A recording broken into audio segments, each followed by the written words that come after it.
সূরাতুদ দুহা অর্থাৎ আজকের এই ভিডিওতে আমরা সূরা দুহা শিখে আপনাদেরকে একটা সূরা শিখিয়ে আপনাদেরকে কোরআন মাজিদের যত ধরনের তাজবিদ নিয়মগুলো আছে প্রত্যেকটা নিয়ম আমি খাতা কলম আপনাদেরকে বুঝিয়ে দেব।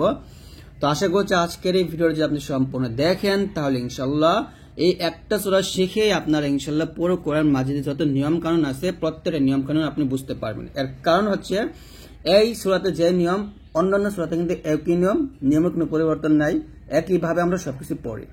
তো আমি সবকিছু বুঝালে আপনারা বুঝতে পারবেন। তো চলুন শুরু করি।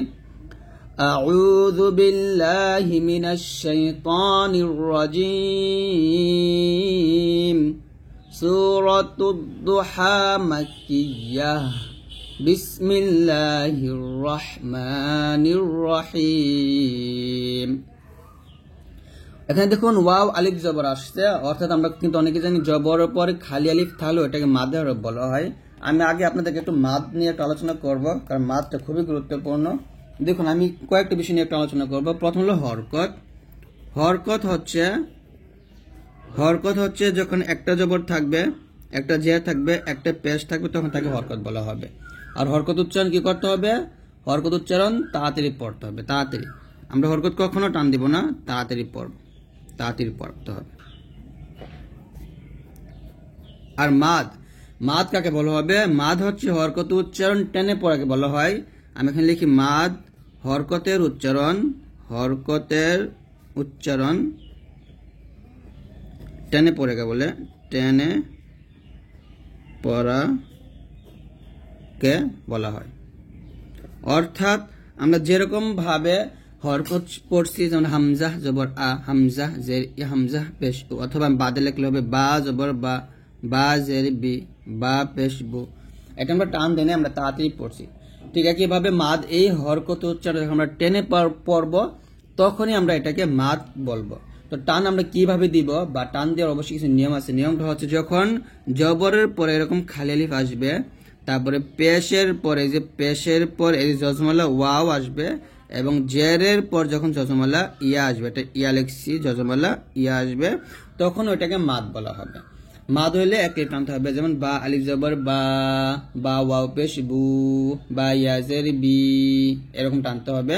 আরেকটা মাদ আসছে, সেটা হচ্ছে যখন হরফ উপরে এরকম খাড়া জবর থাকবে এবং এরকম উল্টা পেশ থাকবে এবং খাড়া জের থাকবে, তখন এটা মাদ, যেমন বা খাড়া জবর বা, বা উল্টা পেশ বু, বা খাড়া জের বি। তো এইটাও কিন্তু মাদ। তো কোরআন মাজিদের মধ্যে এরকম যত ধরনের বিষয় পাবেন, খাড়া জবর, উল্টা পেশ, খাড়া জের, অথবা জবর পর খালি আলিফ, পেশের পর জজমালা ওয়াও, জেরের পর জজমালা ইয়া আসলে এই প্রত্যেকটাই কি হবে? প্রত্যেকটাই মাদ হবে এবং এক আলিফ টান হবে। কত আলিফ? এক আলিফ টান হবে। অবশ্যই এক আলিফ পরিমাণ টান দিবেন, টান হবে। তো এখানে দেখুন কি বিষয়টা, এখানে যে বিষয়টা আসছে সেটা হচ্ছে যে ওয়াও আলিফ জবর ওয়াই আসছে, জবর খালি আলিফ আসছে, কিন্তু পরে কিন্তু তাসদীদ ওয়ালা হরফ চলে আসছে। তো পরে তাসদীদ ওয়ালা হরফ আসার কারণে আমরা এখানে মাদ বলবো না বা মাদ পড়বো না, এই ওয়াওকে দদকে ধরবে। ওয়াও দদ জবর ওয়াদ, দদ পেশ লু, ওয়াদ, এই যে হারফের খারা জবর এক লিটান হবে। ওয়াদ হা, হা চাপ দিয়া হা, এরকম ওয়াদ হা, ওয়াদ হা, হা, এরকম হলকের মাঝখান থেকে চাপ দিয়ে নিয়ে আসবেন। ওয়াওকে লামকে ধরবে, ওয়াও লাম জবর ওয়াল, একইভাবে লাম গি ইয়াকে ধরবে, লাম ইয়া জবর লাই, ওয়াল লাই লাম জেলি, ওয়াল লাইল, এটা হলো লিনিয়ার হরফ। জবর পর ইয়া আসলে লিনিয়ার হরফ বলা হয়। ওয়াল লাইলি ইযা, জাল আলি জবর জা, জবর পর খালি আলিফ মাঝে হরফ এক টান হবে। ওয়াল লাইলি ইযা সাজা, সিন জবর সা, জিম, এটা হলো জিম খারা জবর যা, এটা খালি ইয়া। والليل إذا سجى والضحى والليل إذا سجى والضحى إذا حتى حلقة ماسك كان يتعبني أجبن والضحى والليل إذا سجى মিম আলিফ জবর মা, জবর পর খালি আলিফ এক লিখানো হবে। মা ওয়াদ্দাআকা, আইনটা চাপ দিয়ে আকা, রব্বুকা ওয়া মা, মাতে টান দিবেন, ক্বালা লাতে টান দিবেন। জবর পর খালি আলিফ, জবর পর খালি আলিফ এবং খাড়া জবর, প্রত্যেকটি তিনটে মাদ টান দিতে হবে, আর বাকি সবকটাই হরকত। মা ওয়াদ্দাআকা রাব্বুকা, দেখুন এক জবর এক জবর এক জবর এক জবর এক জবর এক পেশ এক জবর এক জবর, এরকম প্রত্যেকটা কিন্তু এক জবর, এজন্য আমরা হরকত বলতেছি এগুলোতে। মা ওয়াদ্দাআকা রাব্বুকা ওয়া মা ক্বালা। এখানে আমরা একটা উচ্চারণে ভুল করি, সেটা হচ্ছে কালা বলি, কফের উচ্চারণ কা বলে ফেলে, এটা ভুল করবেন না। মা ওয়াদ্দাআকা রাব্বুকা ওয়া মা ক্বালা, এরকম। ওয়াও জবর ওয়া, লাম লাম জবর লাল, ওয়ালাল ওয়ালাল, হামজা খারা জবর আ, মাদে হরফ এক টান হবে। ওয়ালাল আখিরাতু, খিরাতু হরকত। খয় খয় ইয়া জবর খয়, এটা হচ্ছে লিনের হরফ, এর র গিয়ে লাম খেতে হবে। দেখুন এখানে দুইটা পেশ আসছে, তবে আমরা একটা পেশ দিয়ে লামের সাথে মিলাবো। ওয়ালাল আখিরাতু খায়রুল লাকা, খায়রুল লাকা, খায়রুল লাকা মিনাল উলা।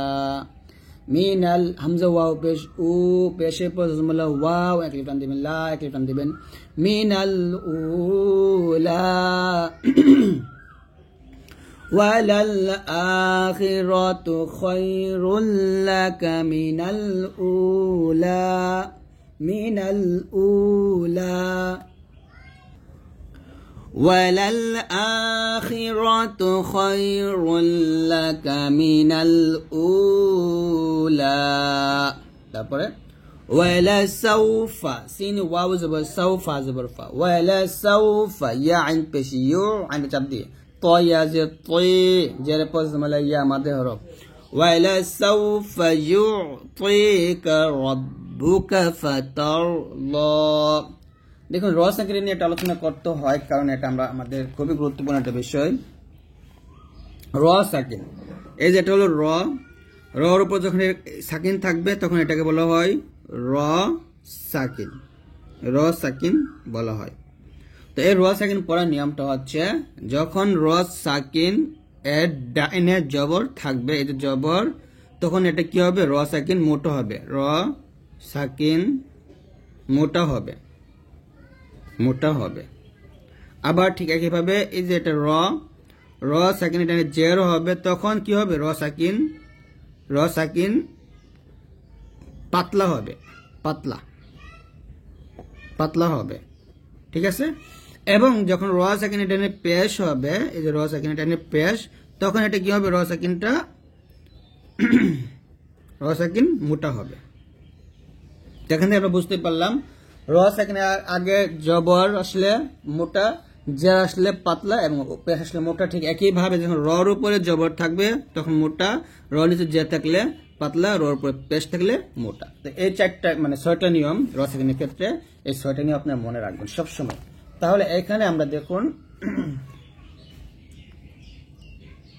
একটা মিনিট, এখানে দেখুন ওয়ালা সাউফা ইউতিকা রাব্বুকা ফাতার, তার জবর তার, এখানে কি করতে হবে, র সাকিনে মোটা করতে হবে।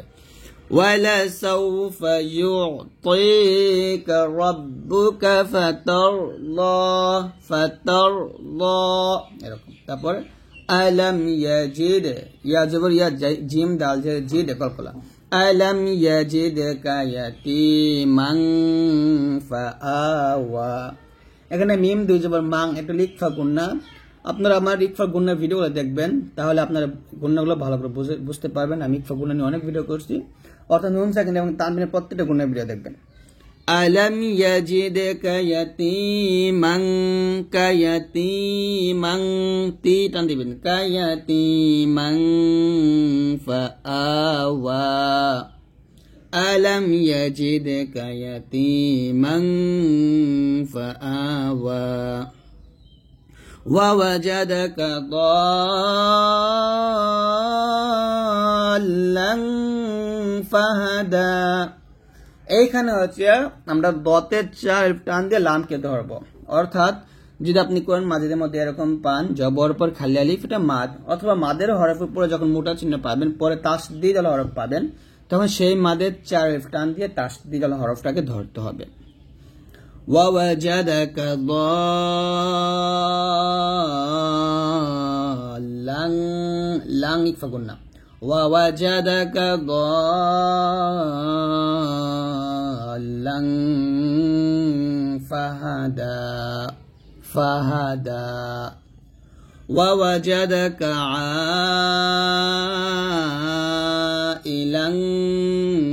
فأغنى আতে চাটান দিবেন ووجدك عائلا গুণনা করবেন ইলাং فأغنى একসাথে ووجدك عائلا فأغنى গুণনা হবে ওয়াজিব গুণনা فأما اليتيم فلا تقهر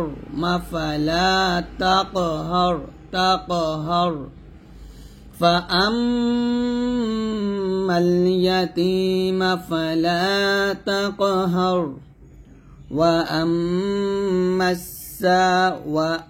গুণনা করবেন মিম কে সিনকে ধরবে وأما সাথে চার টান দিবেন কার মোটা চিহ্ন আসছে বামে এই যে গোল হামজা আসছে মোটা চিহ্ন যেখানে সেখানে চারটা وأما السائل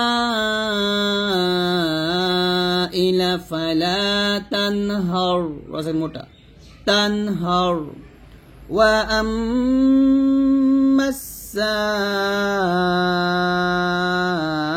السائل فلا تنهر وأما بنعمة ربك فحدث এর ডালকে সাকে ধর পাতলা করে وأما بنعمة ربك فحدث তো এরকম ভাবে আপনারা সুন্দর করে পড়বেন ইনশাআল্লাহ।